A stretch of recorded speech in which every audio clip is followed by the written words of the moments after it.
Cette fois encore, nombreux à manifester face à l'inspection académique de la Charente et avoir répondu à l'appel à la grève du SNES, de Force ouvrière, de la CGT et de Sud pour l'abrogation de la réforme du collège. Cette rentrée scolaire, on s'en souviendra. Le changement, et on nous l'avait promis, on s'en souviendra. On a vu nos emplois du temps. On a vu ce qu'il reste des programmes d'enseignement. On a vu les réunions qu'ils nous demandent. On a vu que les livres scolaires sont toujours les mêmes, malgré les changements de programme. On a vu que les EPI n'ont rien à voir avec les moyens, contrairement à ce qu'on nous avait pourtant dit. On a vu que maintenant, ils nous interdisent de transmettre des connaissances. On a vu les suppressions de classes. On a vu les suppressions de postes. On a vu les suppressions d'heures en lettres classiques, en allemand, en techno, en SVT, et j'en passe. Jusqu'où iront-ils? Alors la réponse, nous la connaissons. Ils s'arrêteront lorsqu'on les aura arrêtés. Mais qui peut croire que les enseignants, malgré l'intersyndicale qui est de plus en plus forte, obtiendront seuls l'abrogation de la réforme du collège? De la même manière, qui peut croire que les infirmières seules obtiendront l'abrogation de la loi santé qui a fermé des milliers de lits à l'hôpital? Qui peut croire que les 117 salariés de l'usine Lafarge de la Couronne obtiendront seuls le maintien de leurs emplois?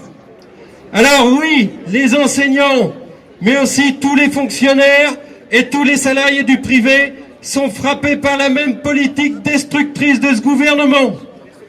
Ce gouvernement peut toujours essayer d'interdire des salariés grévistes de manifester, comme il l'a fait le 23 juin dernier. Il peut toujours recourir au 49.3 au beau milieu de l'été pour faire passer la loi travail.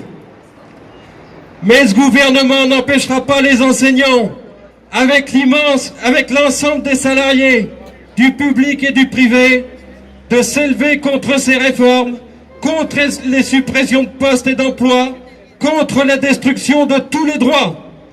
Car la réforme du collège s'inscrit précisément dans la loi travail. Cette réforme casse l'intégralité de l'édifice républicain de transmission des connaissances, comme la loi travail renverse la hiérarchie des normes. Alors il y a une issue à cette situation. Cette issue, elle porte un nom, la grève. Car personne n'a oublié le million de salariés grévistes qui a manifesté dans les rues de Paris le 14 juin dernier. Le rapport de force contre ce gouvernement, nous l'avons.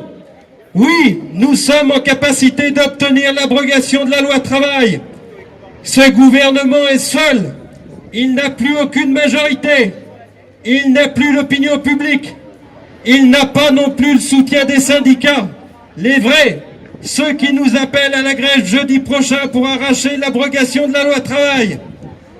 Alors il n'y a plus qu'une chose à faire. Construire, gréviste par gréviste, la grève de jeudi prochain pour l'abrogation de la loi travail. Jeudi prochain, tous en grève à l'appel de la CGT, de Force ouvrière, de la FSU et de Solidaire. Manifestation jeudi prochain, 10h30, gare d'Angoulême, pour l'abrogation de la loi travail.